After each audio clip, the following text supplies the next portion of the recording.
আসসালামু আলাইকুম।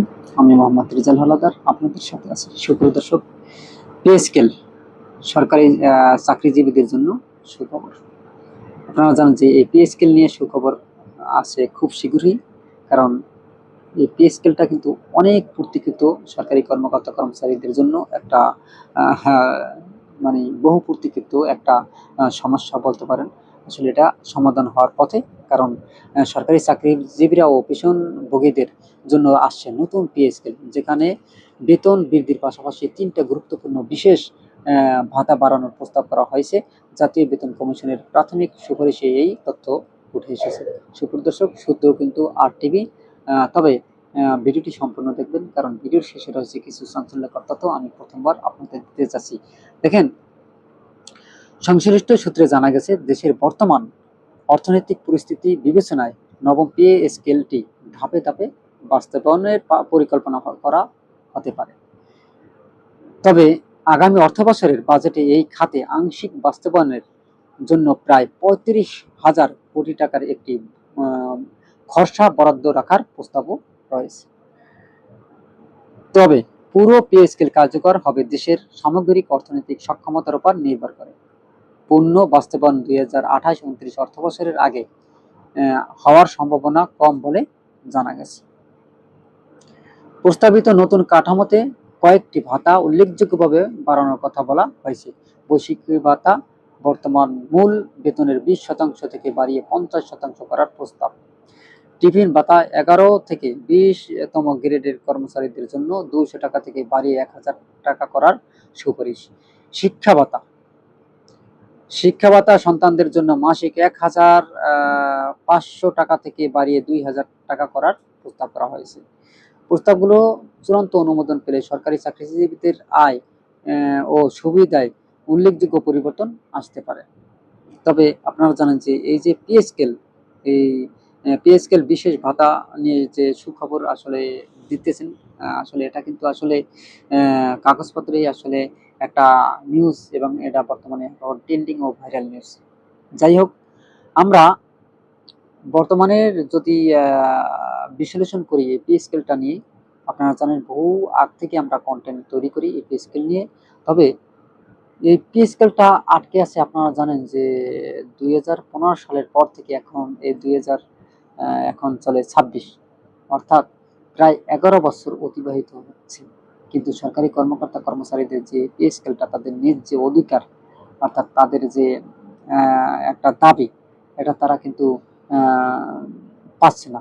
দেখেন, তারা কিন্তু অনেক কর্মসূচি করেছেন, অনেক আন্দোলন করেছেন, অনেক সমাবেশ করেছেন, মহাসমাবেশ করেছেন, কর্মসূচি দিয়েছেন, এবং অন্তর্বর্তী সরকারকে তারা আলটিমেটামও দিয়েছেন।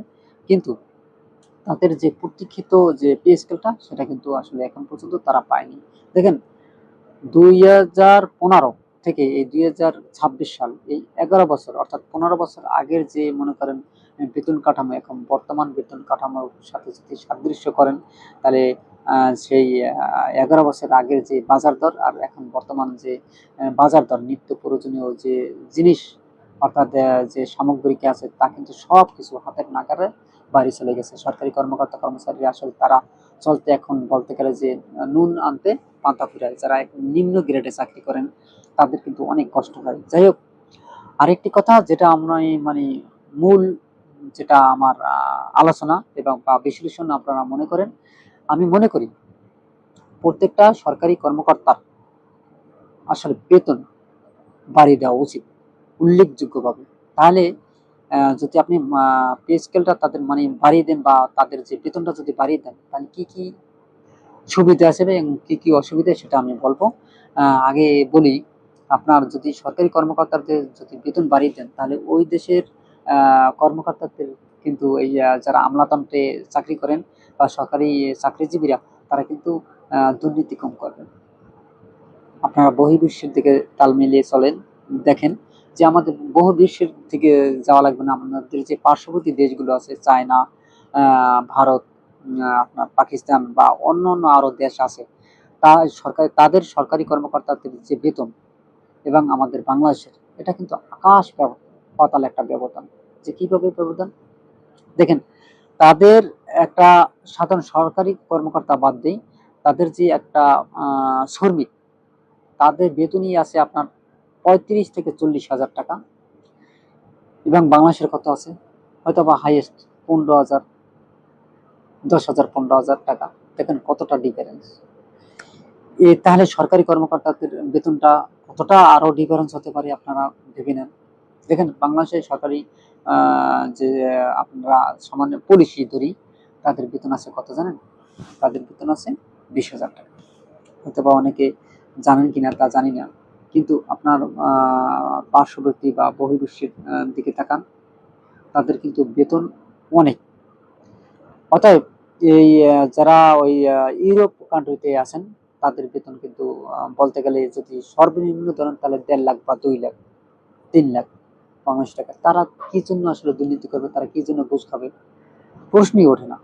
অতএব সরকারি কর্মকর্তা কর্মচারীদের যদি বেতন আপনি বেশি দেন, তাহলে লাভ হয়েছে কি, দুর্নীতিটা কমবে, তারপর ঘুষ খাওয়া কমবে। হ্যাঁ, যদি তারা তারপরেও দুর্নীতি করে, তাহলে কি করবেন, তাদের জন্য অবশ্যই ব্যবস্থা নিতে হবে।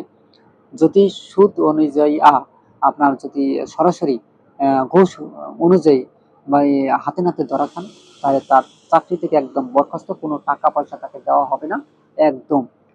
সে যে কোনো বড় বড় চাকরিও করতে পারে না এমন একটা পরিস্থিতি করে দিবেন, এবং সে যেন রিক্সা চালিয়ে তাদের খাওয়া লাগে এরকম একটা পরিস্থিতি করে দেবেন। তাহলে কি হবে জানেন, বা ব্যবসা করে খাবেন, তাহলে তাহলে কি হবে জানেন, যে যদি কেউ দ্বিতীয়বার আসলে এই কাজটা করে, তাহলে 10 বার ভাববে না, আমি যদি ঘুষ খাই বা দুর্নীতি করি, তাহলে তো আমাকে ধরে, আমারও তো অবস্থা এরকম হবে। তাহলে ডরে দেখবেন কেউ আপনার ওই খাবেন, ঘুষ খাবে না, দুর্নীতি কমবে না, সব কমে যাবে।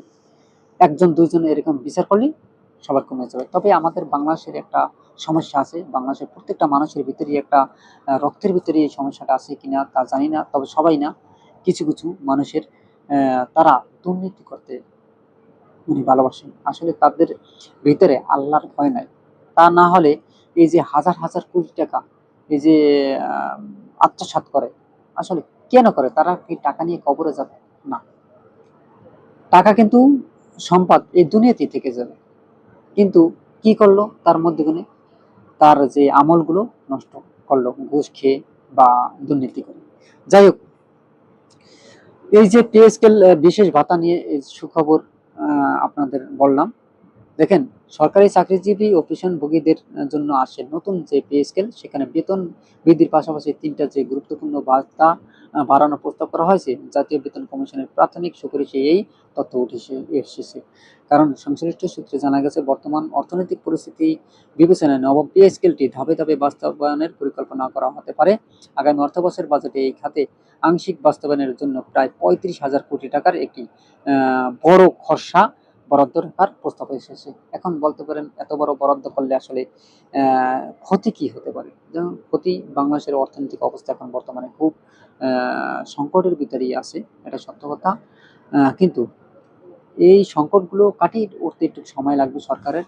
তবে আমি মনে করি সরকারের একটা ভালো একটা পদক্ষেপ নিয়ে সবকিছু থেকে একদম কর-টর বাড়িয়ে দিয়ে ঠিকমতো করগুলো তুলে আসলে সরকারি কর্মকর্তা কর্মচারীদের যে ন্যায্য যে পে স্কেলটা তাদের দেওয়া উচিত। তাহলে সরকারি কর্মকর্তারা আসলে ভালোভাবে কাজ করতে পারবে, তারা দুর্নীতি করবে না, ঘুষ খাবে না। তাহলে কিন্তু দেশটাও একটা উন্নত দিকে চলে যাবে। আমি কয়েকদিন আগে দেখলাম র্যাপেরা বিএনপির একজন নেতার বাসায় কয়েক হাজার কোটি টাকা হাতে নাতে ধরেছেন। আসলে আপনারা জানেন, সেই যে সদস্যর নামও জানেন বিএনপির, তাকে কিন্তু ধরেছে। এটা কিন্তু একটা চমৎকার কাম করছে আইন শৃঙ্খলা বাহিনী, এর জন্য সাধুবাদ জানাই। এর জন্য যে তারেক রহমান, অর্থাৎ মাননীয় প্রধানমন্ত্রী বর্তমানে যে তারেক রহমান, তাকেও ধন্যবাদ জানাই যে তার নেতাকেই ধরেছে। এর জন্য সে যেন রিকোয়েস্ট না করে, এটি তাদের কাছে আবেদন থাকে। সুপ্রিয় দর্শক, আপনারা কি মনে করেন? আসলে যদি ভালো লেগে থাকে, অবশ্যই নিউজটা আমার RS বাংলা নিউজ 24-কে সাবস্ক্রাইব করে রাখবেন, এবং অবশ্যই বেল বাটন অন করুন। ভিডিওটি সবাইকে দেখার সুযোগ করে দিন, লাইক ও শেয়ার করে। আজ এ পর্যন্তই। আসসালামু আলাইকুম ওয়া রাহমাতুল্লাহি ওয়া বারাকাতুহু। বাংলাদেশের মঙ্গল কামনা করে আমি এখানেই শেষ করছি। আল্লাহ হাফেজ।